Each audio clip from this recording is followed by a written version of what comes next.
Hi పిల్లలు, మనం ఈరోజు 3వ తరగతి తెలుగు సంసిద్ధత పాఠం వానాకాలం అభ్యాసపత్రం 20 బోధనాంశం రాయడం. ఫస్ట్ బిట్ ధారాళంగా చదవడం, అర్థం చేసుకోవడం. కింది పదాలను జతపరిచి వాక్యాలను రాయండి. పదాలు చూడండి. పూల సజ్జలో, ఎండాకాలంలో, బుగ్గ మీద, చుక్క ఉంది, పూలు ఉన్నాయి, మామిడి పండ్లు దొరుకుతాయి. ఇక్కడ పూల సజ్జలో ఏముంటాయి? పూలు. ఎండాకాలంలో మామిడి పండ్లు దొరుకుతాయి. బుగ్గ మీద చుక్క ఉంది. ఈ 3 లైన్లు ఇక్కడ రాయాలి. పూల సజ్జలో పూలు ఉన్నాయి. నెక్స్ట్, ఎండాకాలంలో మామిడి పండ్లు దొరుకుతాయి.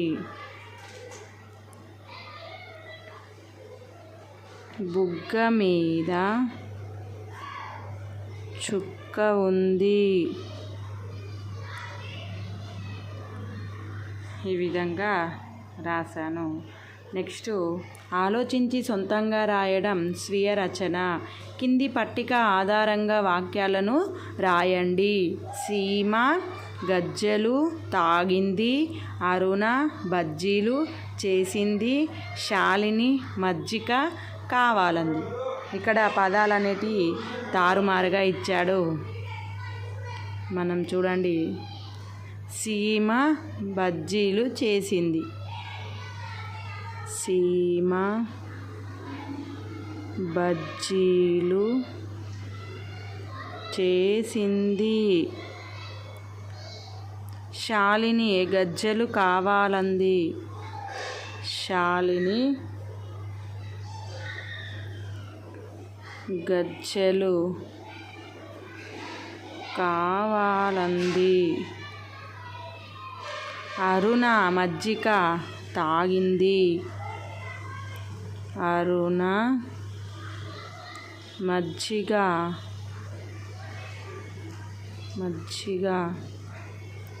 తాగింది. నెక్స్ట్, ఎండాకాలంలో వాతావరణం ఎలా ఉంటుంది రాయండి. ఎండాకాలంలో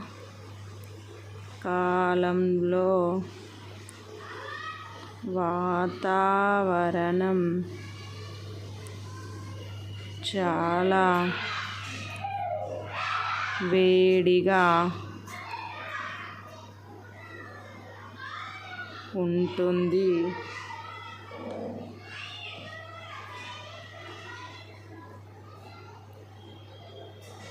వేసవిలో మామిడి పండ్లు దొరుకుతాయి.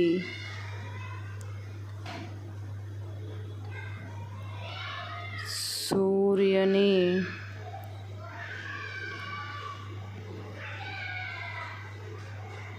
కిరణాలు నేరుగా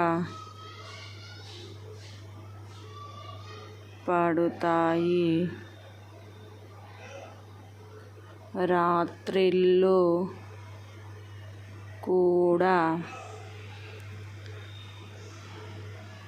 వాతావరణం వేడిగా ఉంటుంది. వడగాలులు వీస్తాయి. ఈ విధంగా ఎండాకాలంలో వాతావరణం ఉంటుంది. ఎండాకాలంలో వాతావరణం చాలా వేడిగా ఉంటుంది. వేసవిలో మామిడి పండ్లు దొరుకుతాయి. సూర్యుని కిరణాలు నేరుగా పడతాయి. రాత్రిళ్ళు కూడా వాతావరణం వేడిగా ఉంటుంది. వడగాలులు వీస్తాయి. వడగాలులు ఎప్పుడు వీస్తాయి? మధ్యాహ్నంలో టైంలో వీస్తాయి. ఓకేనా పిల్లలు? Thank you for watching.